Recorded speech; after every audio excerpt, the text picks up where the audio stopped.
성이 있겠습니다. 이 코로나19 사태는 결국 이 방역 정책과 예방 정책, 방역 정책 확진자가 발생했을 경우에 이제 사후 조치에 해당되는 거고요. 또 사전 예방 조치, 그다음에 전반적으로 이 국민들의 참여와 이런 걸 통해서 사회적 거리두기 이 세 가지를 갖고 통제가 가능하지 않습니까? 근데 그 중에서도 사회적 거리두기 정책은 경제적 충격 때문에 계속 지탱할 수가 없어서 사회적 거리두기 정책을 강화와 완화를 반복할 수밖에 없고 그러한 과정에서 또 계절적 영향으로 감염이 1차, 2차, 3차 이렇게 반복적으로 올라갔다 내려갔다 하는 상황이 발생할 수 있을 겁니다. 언제까지? 코로나가 종식될 때까지 아니면 보편적인 코로나19 예방 접종이 가능해질 때까지는 불가피한 상황이라고 생각하시면 되겠습니다. 계속적으로 감염이 확산돼서 걷잡을 수 없이 확산 규모가 커지는 경우에는 불가피하게 3단계로 갈 수도 있겠죠. 그런 사태가 오지 않아야 되고요. 현실적으로 방역에 도움이 되면서 그리고 동시에 경제적 충격도 완화할 수 있는 방안을 찾아가면서 유연하게 대처하는 것이 바람직하고요. 그러면서 2.5단계에 적절했다고 봅니다. 물론 3단계로 가면 방역 효과는 좋을 수 있겠죠. 그러나 그로 인한 이 경제적, 사회적 충격이 굉장히 크다는 점도 분명히 우리가 알고 있어야 되고요.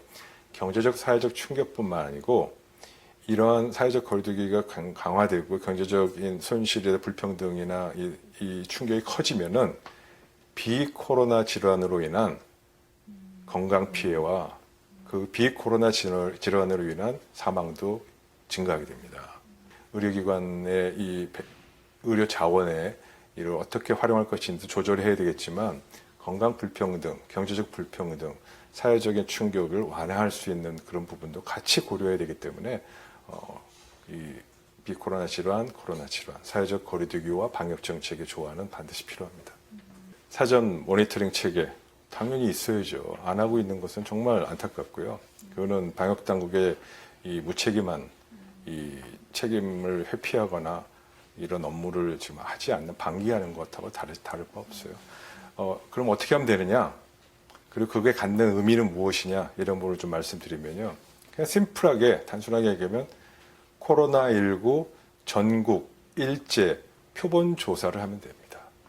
몇 명? 2만 명에서 2만 5천 명 정도 하면 샘플로 하면은 전국 단위 표본을 만들고요. 그러면 지역별로, 계층별로, 연령별로, 성별로 표본 단위의 정보를 대표할 수 있는 코로나19 검사를 할 수 있지 않습니까?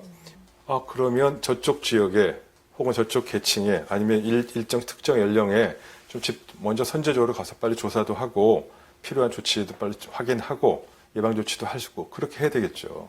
할 수 있잖아요. 항체 검사 일제 조사도 있어요. 지금은 환자가 아니지만 이미 앓고 진행한 사람 얼마인지도 체크할 수 있습니다. 이런 부분을 통해서 선제적으로 감시 체계도 할 수 있고 선제적으로 예방 조치도 시행할 수 있고요.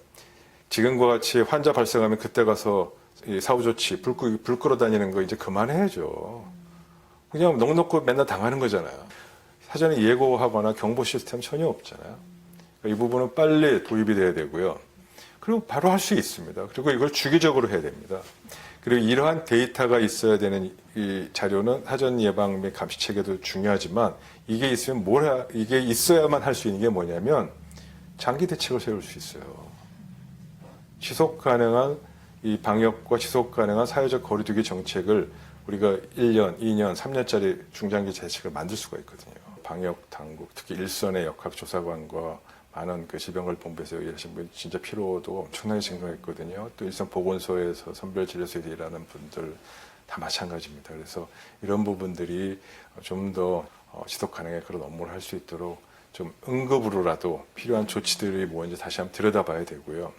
결국은 추가적인 인력 확보를 임시라도 어떻게 할 건지에 대해서 해야 되는데 결국 그 또한 의료계와 협조를 통해서 같이 이런 공조를 해야 될 부분이에요.